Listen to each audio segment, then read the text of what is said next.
SP గారు అక్కడున్న CI గారితో కలిసి, అదేవిధంగా పెనపాక మండలంలో జూనియర్ కళాశాలలో ఈ విధంగా కొన్ని ప్రోగ్రామ్స్ కవర్ చేయడం జరిగింది.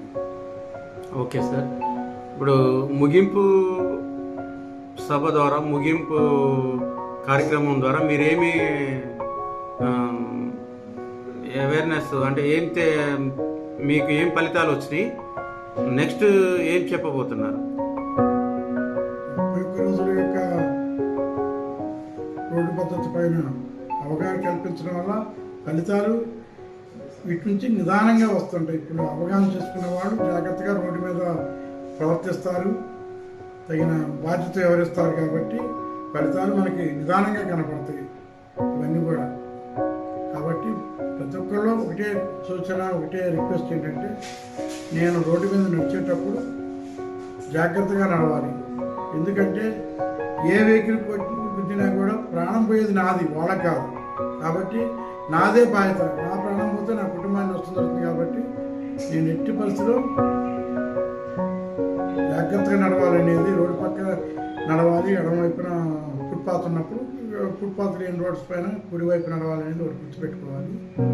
రెండోది, రోడ్డును ఒకవైపు నుంచి మరొక వైపు రావాలనుకున్నప్పుడు, క్రాస్ చేయాలనుకున్నప్పుడు పట్టణాల్లో, నగరాల్లో జీబ్రా లైన్స్ ఉంటాయి, జీబ్రా క్రాసింగ్స్ ఉంటాయి. అక్కడ నడవడం చాలా రక్షణ.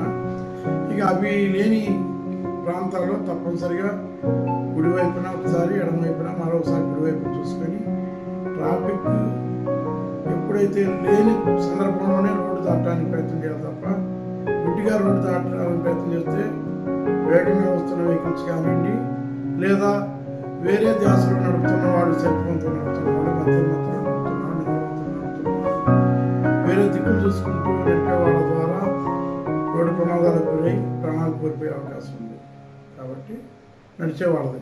ఇక వాహనం నడిపేవాడు, ఏ వాహనం నడిపేవాడైనా ఒకటే గుర్తుపెట్టుకోవాలి, నేను నడుపుతున్న వాహనం జాగ్రత్తగా నడపాలి. జాగ్రత్తగా నడపకపోతే నాకు ప్రాణ నష్టం జరగవచ్చు.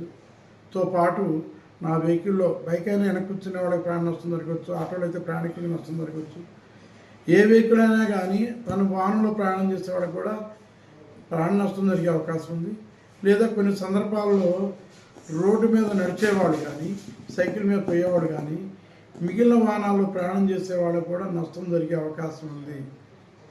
నేను అజాగ్రత్తగా, నిర్లక్ష్యంగా, అతివేగంతో నడిపితే, కాబట్టి తద్వారా మా కుటుంబానికి నష్టం జరగవచ్చు, ఇతరుల కుటుంబాలకి ప్రాణ నష్టం జరగవచ్చు. కాబట్టి ఏది సరైనది కాదు. కాబట్టి నేను ఒకటే జ్ఞాపకం